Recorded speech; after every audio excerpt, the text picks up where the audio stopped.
Hello all, welcome for the next XAT session. So we are live and we are here to discuss another segment of must do quant questions. Right, let's start. So all of us are gearing up for this exam, right? We know that XAT has ample amount of time to do the questions, but the questions themselves are in a slightly different flavor from the ones we have seen in CAT, right? Slightly more lengthy, right? But doable if you get the crux of the problems, right? So we'll be looking at some previous year questions and a few more questions for practice. Let's start. All right, PDP module is live, right? Everybody should make use of this. So all the details are here. You can check out and make use of our PDP module. All right, let's begin. Now, XAT 2024 question, time, speed, distance, right? Let's see. A flight traveling to a destination 11,200 kilometers away was supposed to take off at 6:30 a.m. Due to bad weather, the departure of the flight got delayed by 3 hours. So, 6:30 took off at 9:30. The pilot increased the average speed of the airplane by 100 kilometers per hour from the initially planned average speed to reduce the overall delay to 1 hour. Okay. Had the pilot increased the average speed by 350 kilometers per hour from the initially planned average speed, when would have the flight reached its destination? So the finally we have to figure out what the initially planned average speed and the normal time duration that was planned out for the journey, right? Now look at this. If let's say x was the original speed and let's say time was t. So the distance which is 11,200 is x into t. So x into t was 11,200. But this x turned out to be speed. So speed had to be increased to 100, right? X plus 100. And the time, so you see you got delayed by 3 hours first. Then you reduced the overall delay to 1 hour. So you were supposed to get delayed by 3 hours, but you're only delayed by 1 hour. There is a gap of 2 years, 2 hours that you have made up. So effectively, you have decreased your travel time by 2 hours, right? The actual flight time, right? So the time taken was t minus 2. So whether it is x into t or x plus 100 into t minus 2, where x is the speed, t is the time in hours, each of them are equal to 11,200.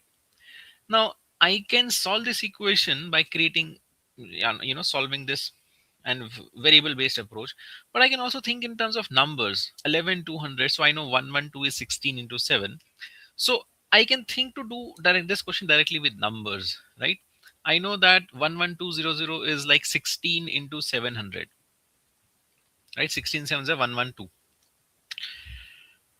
Okay, so can we break this down in some other way? So let's say I can also do 7 to the 14 and 14 into 8. So that is also 112. So think of this. Isn't this exactly what we wanted? So 700 to 800 is plus 100. That is what we are looking upon. X and 16 to 14. So yes, we need a decrease of 2. Yeah. So we directly figured out this with numbers, right? That was very easy, right? So idea is whenever you have equations and little complicated, you see if you solve this, you can do this, right? But it will become a quadratic kind of an equation. So I think this is quite easy working with numbers directly, right? So therefore your initially planned average speed was 700 and time planned was 16 hours, right? This is the initial planned situation which you made to 800 speed and time became 14 hours. Now question comes over here now, that had the plan had the pilot increased the average speed by 350. So now we can work with this. 700 needs to be increased by 350. So the speed will become 1050, right? So the product still needs to be 11,200. So therefore, can I say this is basically 700 into 3 by 2? We have added half of 700.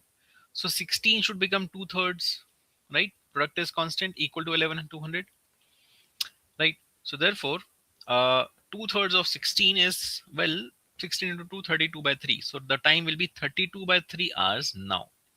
And remember that we are taking off at 9:30, not 6:30, right? 9:30 is the time at which we are taking off, right?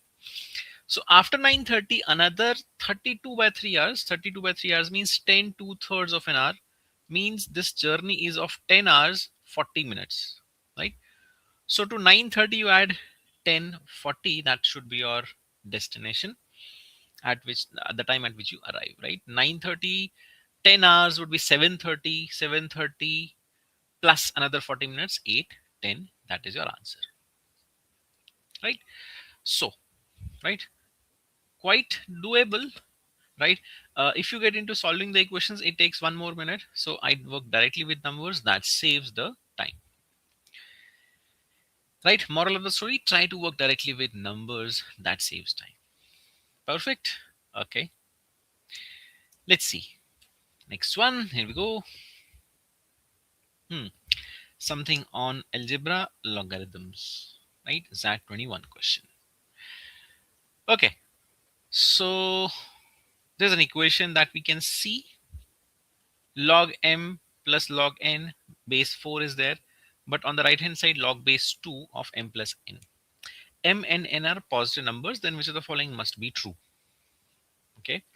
The first option says no values of mn can satisfy. The other options give some kind of relationship between m and n. So if we simplify this and we can get some further conclusion, then we will mark that, else we'll see, right? So first of all, how do we, obviously we want in log questions, if the bases are not the same, the first thing is to make the base same, right? Only then we can relate. So here the rule that you should know is that log x to the base of, let's say there is a power in the base, let's say the base is a raised to m. So this power in the base comes out in the denominator. So this is equal to 1 by m times of log x base a, right? I think log is a very mechanical topic. If you know the properties, the questions are quite straightforward, right? So therefore, making use of this, here this 4 can be written as 2 squares. So power 2 comes outside. So half of log m base 2 plus log n base 2, which will eventually be log of m into n base 2, right? Because you can multiply them. Log x plus log y is equal to log xy, right? This is equal to log base 2 of m plus n. This 2 I would want to take here and multiply with this log and take that in the power, right? Because n times log x is the same as log of x power n, right? So therefore, I can say log of mn to the base of 2 equals twice of log base 2 of m plus n, and this 2 I can take in the power, so this becomes log base 2 of m plus n square. Eventually, I have log base 2 on both the sides, so these two should be equal. So I get mn equals m plus n square equals m square plus n square plus 2mn. So m square plus n square plus 2mn is equal to mn. So we are getting that m square plus n square plus mn is 0, which looks a bit difficult to justify because m and n are positive numbers. So all three numbers are going to be positive. So three positives can never add to 0. So I think we have to turn back to our first option. No values of m and n can satisfy this equation, right? Obviously, in fact, no real numbers can satisfy, not even with negative numbers, in fact, because if you make this, if you said solve this quadratic actually has no real roots, in fact, right? So pretty straightforward, right? As long as you know the properties, right, people? Okay. So I'm not getting any answers, any response in the session, right? You're not solving with me. You're not making use of this live session, right? You're not trying to give me the answer faster than I can. Will you do with this next one? Let's see. Quadratic. Okay. XAT 2018. Two different quadratic equations have a common root. Okay. Let the three unique roots of the two equations be a, b, and c. All of them are positive integers. Roots are positive integers. Two equations have a common root. A, B, C are the unique roots. So one among them is the common, the others are uncommon. So let's say the A is the common root and B and C are the other roots, right? So for quadratic equation 1, let's say that A and B are the roots. Sorry, he has said capital A, right? So let's say for our first quadratic that A and B are the roots. And for the second quadratic, let's say A and C are the roots. In that sense, A, B, C are the three unique roots. Then he's saying two conditions on that. A plus B plus C equals 41 is one thing. And the product of the roots of one of the equations is 35. Let's call that QE1, whose roots have the product of 35. So let's say A into B is 35. Then we have to comment upon the roots, something from the options, right? So obviously the idea is there'll be many combinations of roots, right? There is not a unique combination of roots over here. So let's list down all the possibilities and then let's see what conclusion we can draw, right? Which of the following options is definitely correct. So 35 can be broken down into two integers, two positive integers in different ways. One is 1 into 35. The other is 35 into 1. Then you can have 7 into 5. You can also have 5 into 7. I think these are the only four ways. 35 is 5 into 7 or 35 into 1. Correspondingly, what values of C are possible? So A being the common root will be the same as I have written over here. Then we have to ensure that the sum of the roots is 41. So 1 plus 35 is 36. 36 plus 5 is 41. So in this case, the roots will be 5, the third root, right? Or in this case, 7 plus 5, 12. 12 plus 29 is 41. So this third root will be 29 in this case. Now we can check from the options which of the options is definitely correct. Common root is 29. So I did get 29, but that was not the common root ever, right? So this is definitely false. This is not definitely correct, right? The smallest among the roots is 1. Now, I did write 1 as the smallest root, but that was one of the possibilities. In these two cases, the smallest root is 5 when the roots are 7, 5, and 29. So this is maybe true, maybe false. So this is not definitely correct. This is, we cannot say. It may be true, it may be false. So this is also not our choice. One of the roots is 5. 5, 5, 5, 5. Yes, that makes sense. That one of the roots is definitely 5 in all the cases, right? So I think that is it, right? You had to look at the conditions. You had to then list down all the possibilities carefully, right? Ensuring that you're dealing with positive integers and the other two conditions. And then you look at the options, right? Nothing to solve, but listing down all the combinations of values was required, right? So therefore, that is the kind of, you know, um, pattern of questions that we're seeing, right? That XAT asks us these kind of analytical questions, right? Not just, okay, solve this, right? Right? Right? You have to navigate through the conditions and then list down all everything, right? So don't be in the under the impression अच्छा हर question में कुछ निकालना है, right? यहाँ पर हमें सभी possibilities को देखना था और फिर whatever is the uh, you know so the statement that is always valid is the answer. Perfect. Okay, let's see next one. Here we go. Now, so this kind of question, which we are now about to discuss, has come in not only XAT but also in CAT across the years. Means where some kind of statistical analysis is required with some values. Let's see. 8 employees of an organization have been rated. 8 employees of an organization have been rated on a scale of 1 to 50 for their performance. All ratings are integers. So I can get a rating of 1, 2, 3, 4, 5 up to 49, 48, 49, 50. The overall average ratings of the 8 employees is 30. Average is 30. 8 values, 30 into 8, 240 is the sum of the ratings, right?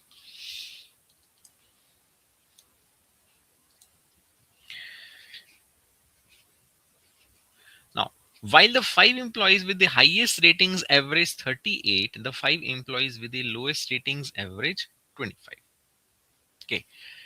So some partial information is there about these 8 values. Which of the following about the ratings obtained by the 8 employees is definitely false? Let's see. 240, 30 into 8, 240 is the sum of all the ratings. Let's see the ratings we label as x1 to x8, such that x1 is the best of them. And then next is x2. x1 is greater than equal to x2, is greater than equal to x3, is greater than equal to x4. Why I'm writing greater than equal to? Because nowhere it is mentioned that the ratings are unique and distinct. He's just saying ratings are integers, not he does not say distinct integers. So I'm assuming x1 to x8, x1 being the largest, x8 being the smallest, right? And equality is also allowed. Now look at the conditions. The highest 5 ratings are averaging 38. So x1 to x5, the best 5 ratings, they add up to how much? 38 into 5, which is 190. x1 to x5, I have just written. The sum is 190. Likewise, the lowest ratings will be from x4 to x8, 4, 5, 6, 7, 8. So x4 to x8 adds up to 25 being the average, 25 times 5, 125. And I know that x1 to x8 is 240. Now, if I look at these two equations, then they cover all the 8 variables, x1 to x8. But at the same time, x4, x5, x4, x5 are common. So if I add these two equations, what do I get?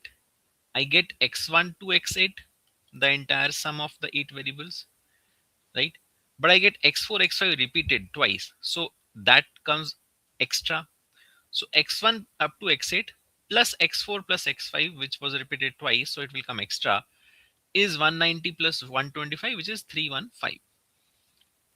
And since this is 240, so therefore we can say x4 plus x5 is the balance. So 315 minus 240, that makes up to 75. So this is all that we can conclude. The middle two ratings add up to 75. And therefore we can also conclude about x1 to x3 and x6 to x8 also, what is their total. Now we have to comment upon the possibility of values. So either we go option by option, or list, or rather we can first analyze how we can satisfy these conditions. Because you see the sum of 75 for two integers, so that will limit the possibilities, right? So let's look at the possibilities of the 8 values. So let's say this is x1, then there is x2, then there is x3. First these 3 numbers, then the middle 2 numbers x4, x5, then the last 3 numbers x6, x7, x8.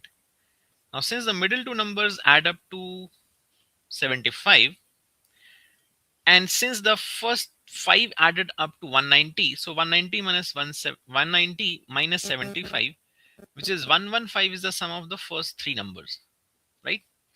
And likewise 125 was the sum of the last 5, so 75 plus 50 being 125, so 50 is the sum of these 3 numbers, right? Now think about satisfying all these conditions. Remember, x1 is greater than equal to x2 is greater than equal to x3, and so on. Now x4 and x5, if I take the numbers which are as equal as possible, 37 by 2 is 37.5. So 37 plus 38 is 75, and that is the numbers which are closest, right? So obviously, sorry, x4 will be, sorry, 38. This is the larger, 38 and 37, right? Let me clear this. Right. Now, if I do that, if I do this, that is one possibility. And then these numbers are at least 38 and onwards. Now think about this. This is a sum of 115, right? What is 115 by 3? Think about that. What is 115 by 3? 3 is a 9, 25, 25 by 3, so 8.33, 38.33. The average of these three numbers is 38.33, and each of these numbers has to be at least 38, and they are integers. So we are having a very neck to neck value. Do you think I could have increased x4 beyond 38? Looks difficult, no? Because if this was 39, let's say, if this was 39, 36, then each of these numbers are at least 39, and 39, 39, 39 adds to 117. So this combination is the unique combination which I can put over here, because this won't be possible, right? So this is the key to the problem, right? So therefore, no further possibilities are allowed. And therefore, now what about this? So 38, 38, 38 is 114. I need to just increase by 1. Obviously, only I can increase x1 by 1. So this must be 39, 38, 38. There is no other option. As far as the last three numbers are concerned, there is no binding constraint apart from the fact that each of them are less than equal to 37. Now look at the options. We have to mark that option which is definitely false. First statement is saying second highest rating is 38. That is true. So this is not false. This is not my answer. I'm looking for something which is false. This is definitely true. Lowest rating is 1. Now, lowest rating could be 1 because as such there is no binding condition. Their sum is 50. So if this is 1, these two can add up to 49 in many different ways. It could be 25, 24. It could be many other combinations are possible. So this is also not definitely false. This is possibly true. This could be possible. So this is also not my answer. The third lowest rating is 37. The third lowest rating, x6. Could that be 37? I don't mind, right? If this is adding up to 30, if this is 37, other to add up to 13 could be in many ways 7, 6, 8, 5, right? No issue with that. So this is also not my answer because this could be true. The median of the 8 ratings is 37 and a half. Median for 8 numbers. So there are an even number of terms. So the average of the middle two is the median. And the middle two terms, their average is indeed 37.5, 38 and 37 are the middle two terms. So this is also not definitely false. In fact, this is definitely true. So I guess this must be the correct choice. The highest rating obtained is 40. No, definitely not. It is 39 for sure. Right? So this kind of constraint based, statistical information about numbers, and then you have to figure out how to satisfy all the values. This kind of analytical questions can be expected, right? It came last year, XAT 25. Right, so therefore we are I think you so far in my sessions you have seen that how we earlier looked at CAT questions. Also we have had a run of CAT problems sessions. Right, now looking at that you get a different feeling, right? The topics are all the same, right? It's just that the structure of the questions is a bit different, right?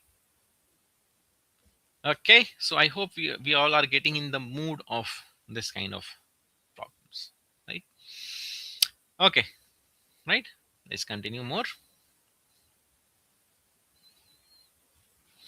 Our module for that is live and ongoing, so make use of that, right? Still you have a lot of time. You can still make use of our live online sessions as well as strategy sessions and full length tests and sectional tests, right?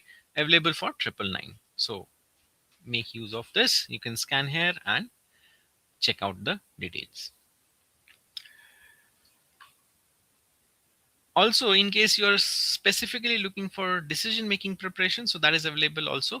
You can again check out over here, available for 99. All right, let's see next one. Now I've picked up a XAT 2012 question for a very specific reason. I found this question to be very unique, very interesting. Right, let's check out something with numbers, and it's a kind of a word problem, lengthy to read but very good problem. Let's see.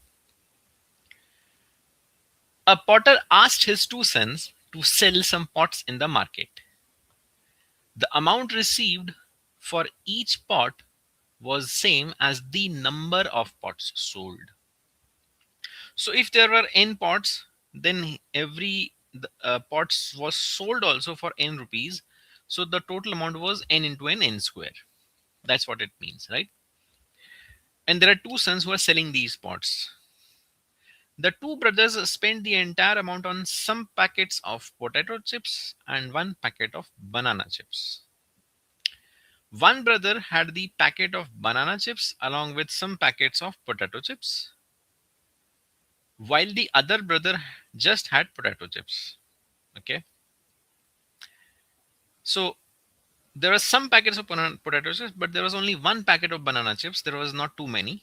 And one of the brother had that packet of banana chips along with some potato chips, while the other brother just had potato chips. And remember that uh, after that he's saying each packet of potato chips costs 10 rupees and the packet of banana chips costs less than 10. The packets of chips were divided between the two brothers, so each brother received equal number of packets. That is very important. Equal number of packets in total. How much money should one brother give to the other to make the division financially equitable? Now, what does this mean? The amounts that they will spend are different. So they have to make it financially equitable means they have to spend the equal amount, right? So what happens? We have many parameters over here. One is the total amount that is available. So if n pots were there and if n was the amount, then total amount is n square, that we know, right? Let's say the first brother, brother one, let's say potato chips. Let's say he bought m number of potato chips and he took that one packet of banana chips as well. So he has taken a total of m plus 1 chips. So the other brother should also take m chips and he will obviously only take some potato chips, right? So therefore the other brother had only potato chips, which was m plus 1 in number. Each of the potato chips are costing 10 rupees. So what is the amount for the first brother? Amount for the first brother? Amount for brother 1 is 10 into m plus, now this potato chips is for 10 rupees. This banana chips is, let's say, for x rupees, and this x has to be less than 10. That is the condition given over here, right? Banana chips cost less than 10 rupees. So let's say this becomes 10m plus x. And for this brother, with the amount for the second brother, amount for second brother is simply 10 into m plus 1 or 10m plus 10. Now these values are right now different, so we need to make them equal. So one brother needs to pay the other so that they are paying equal amounts, right? There needs to be financially equal burden on them, right? So the point is that the total amount that they spend, it has to be a perfect square, right? Because that is the kind of amount that they have, n into n. And total amount is coming to be 10m plus 10m plus 10, or you can say 10 is common, 10 into 2m plus 1 plus x, and this is a perfect square. Now this question is very nicely designed. It looks like we will have some equations, we'll create variables, we'll solve the equations, but that is not what is going to happen. Again, this question is a slightly different one. How different? Try to understand. We don't know what is m, we don't know what is x. We all that we know is that this value adds up to be a perfect square. So think about this, the way it is designed, this expression 10 into 2m plus 1, 10 into an odd integer plus a single digit. So this number, which is a perfect square, right? This total amount is n square kind of value. That is what we know, right? And this n square kind of value is such that x is the unit digit, isn't it, over here? For that number n square, the x is the unit digit. And x is the most important part over here, because you see the first brother has 10m plus x, the second brother has 10m plus 10. So it is the equitable distribution between this x and 10 that we have to do, right? So it is something like this number, which is kind of n square, right? In which x is the unit digit and 2m plus 1 is the remaining further value, which is 10 into 2m plus 1. So the further value needs to be an odd number, right? So the further value here is 2m plus 1. Now I'm not saying 10 2m plus 1 is a single digit, but overall whatever this value is, it is odd. It is the number which is ahead of this. So what kind of numbers I can think about over here? Says that it's a perfect square, right? And there's an odd integer over here. So think about perfect squares in which the tens place digit is odd, right? Now I can think of 16, but in that case m will be 0, so that is not allowed. M can't be 0 because you see, even with the first brother, he did buy some potato chips. Remember, the key word over here is some, right? So m can't be 0. So think of some other values. So I can think of 36, in which case x is 6. Any other perfect square. So keep on thinking that this is 5, 7, 9, 11, 13, 15, 17, 19. Yes, I can think of 196.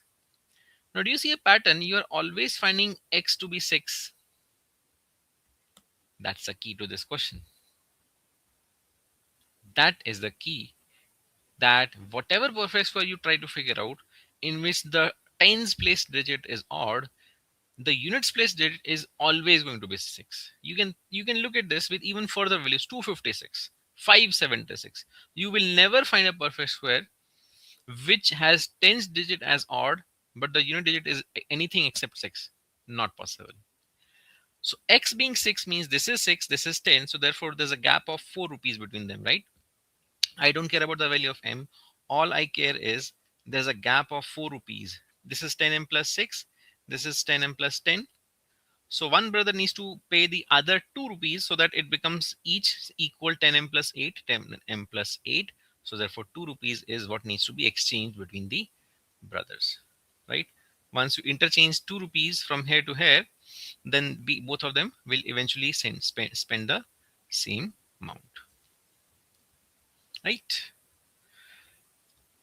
So again, right, something quite analytical, right? You had to look at the possibilities for the numbers. Okay, right.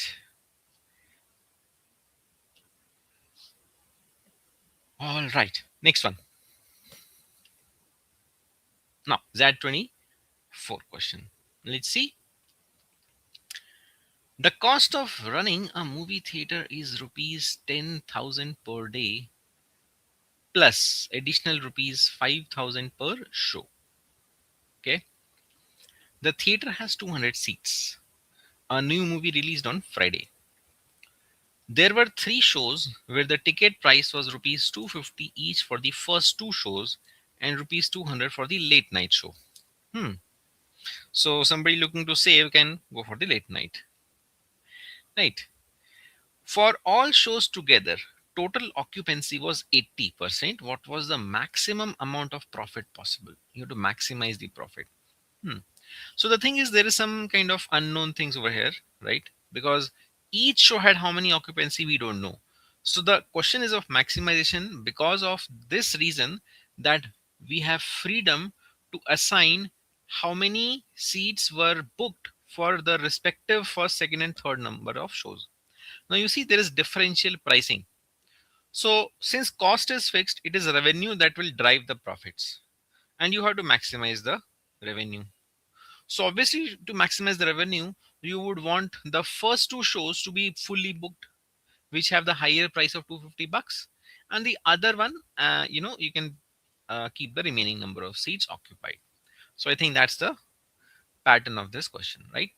So look at this fact that the total cost, first of all, is quite fixed over here because you're running 3 shows.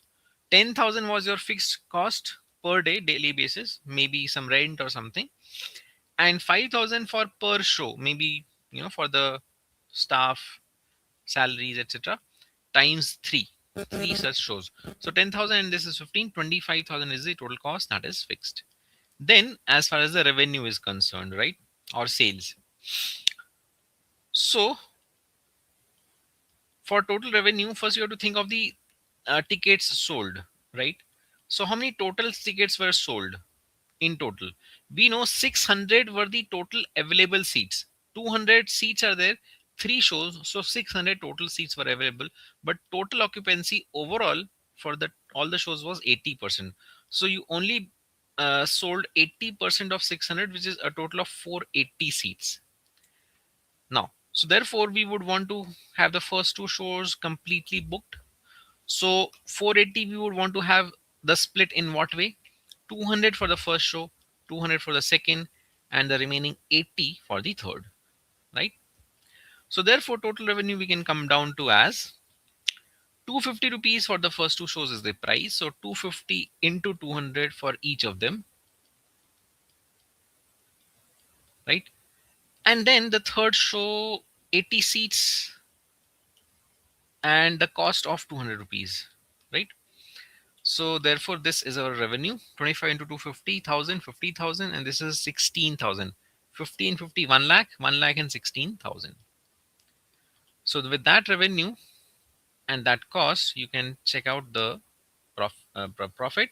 116 minus 25, which is 91,000. Right. So this was just about, again, assigning the values in the most profitable manner. Right. Okay. So I hope this sets up the mood, for the upcoming exam. Okay, let's have a few questions from my side, something to recap some concepts. Now, let's do this question on mensuration. In a rectangular box, 3 adjacent faces have areas 36 centimeter squares, 45 centimeter squares, and 20 centimeter squares. The maximum distance between any 2 points on the back box is closest to how many centimeters? Right. So rectangular box, cuboid, let's say has the dimensions of A by B by C, right? So these 3 areas are the surface areas of the 3 adjacent faces. So A into B, B into C, and C into A, these values are these values are 36, 45, 20, right? So with that, I guess we have to solve for the values of ABC, right? A into B is 36, B into C is 45, and A into C or C into A is 20. So how do you solve these 3 equations in three variables? These are not linear equations, right? This has expressions with variables in product form because these are areas, isn't it? So yes, we can obviously solve them with when linear equations are in summation form, then we add and subtract. When equations are in product form, then we again multiply or divide the equations to simplify. So what we can do? We can simply multiply the 3 equations, right? If we do one into 2 into 3, what do we get? A into A into B into B into C into C. So basically we get A into B into C whole square, A square, B square, C square is 36 into 45 into 20. So I think this is also becoming a perfect square because 36 is already perfect square. 45 into 20, 900 is also perfect square. So this is 36 into 900, or this is the square of 6 into 30. So therefore, I think we have got the value of A into B into C as 180, right? So since we already have these 3 equations, so we can now come back to find ABC also, right? With ABC equal to 180, we can come back over here and say that since A into B is 36, so C becomes 180 by A into B, 180 by 36, which is 5. Likewise, B into C is 45, so A becomes 180 by 45, which is 4. And likewise, C into A is 20, so B is 180 by 20, which is 9. Right? So the dimensions we can figure out therefore are 4, 5, 9 for the 3 sides of the rectangular box. So now coming back to the question at hand, what is the maximum distance between any 2 points on the box? The maximum distance between any 2 points on a box is its body diagonal, right? From this to this point, which I have highlighted over here, right? This body diagonal is the required distance. So this diagonal, let's say D, is basically having the formula of root a square plus b square plus c square. I think you must know this. This is the formula for the body diagonal of a cuboid. So with this, we can calculate the values for the given values that we have obtained. So 4 square 16, 5 square 25, and 9 square 81. 16 and 25 is 41, 41 and 81 is 122. So this is closest to what? Well, 121, if it was, it would be 11. So this is very close to 11, 11.01 kind of number. So 11 centimeters is the choice, because the question is asking for the value which is closest, right? Because the exact value is root 122, closest to 11, right? So again, therefore, we should know how to solve these kind of equations also, right? Because with with area, surface areas, you will have equations in the product form. So this is how we solve. Okay, PNC, we have not looked at any question on PNC, right? And very interesting question here. Let's see. One black ball, one pink ball, two identical green balls, and four identical white balls are arranged in a row such that no two adjacent balls are of the same color. If the first and the last ball are of different colors, in how many ways can they be arranged? Four different colors, and two of them are single balls, one black, one pink, but then two green and four white. No two adjacent balls are of the same color, and there are 8 balls, and 4 balls are having the same color. That condition strikes me first of all, because one of the balls is half of the total number of balls, and no two adjacent balls should be of the same color. So this is the most important constraint. You need to keep 4 balls separate from each other, and there are not too many balls, right? Only 8, and then 4 of them are of the same color. So concentrate on these 4 white balls. One more condition is there, that the first and the last ball need to be of different colors also. So think about this. Let's say here's a white ball. There needs to be some other ball after that, and then let's say there is another white ball, and let's say another one, and then let's say another white after that, and then let's say at least one ball between them, and then let's say the fourth white ball. Can I say minimum of 7 balls are required to be arranged in this way? I mean, with 4 white balls, if there were 7 balls, then there's only one way to arrange. But we know there is one more ball to be arranged somewhere. Now think about this. The last 2 balls should be of different colors. So the 8th ball that has to come cannot come in between these, right? If I, let's say, keep another ball between the first and the third ball, then the first and the first and 8th balls will be both white. So what is the conclusion therefore? Obviously, the 8th ball is either kept to the left of the first ball over here or to the right of the 7th ball over here, so that the first and the last balls are of different colors. So means there are 2 overall arrangements. Either the other ball is here, or keeping all the other things as same as earlier, all these things, and then the 8th ball is here. So overall, these are the 2 cases. Now these 4 blanks that we have drawn, they are such that one of them is black, one of them is pink, and 2 of them are green. So essentially, the white balls have the arrangement only one unique way in both the cases. The other 4 balls are such that there are 2 identical balls and the other 2 are unique. So these 4 balls, in which there is also a repeating pair, can be arranged in how many ways? Not 4 factorial, because 2 green balls are there which are identical. So 4 factorial by 2 factorial, which is 12 ways. So 12 ways here as well as 12 ways here, a total of 24 possible arrangements are there. Right?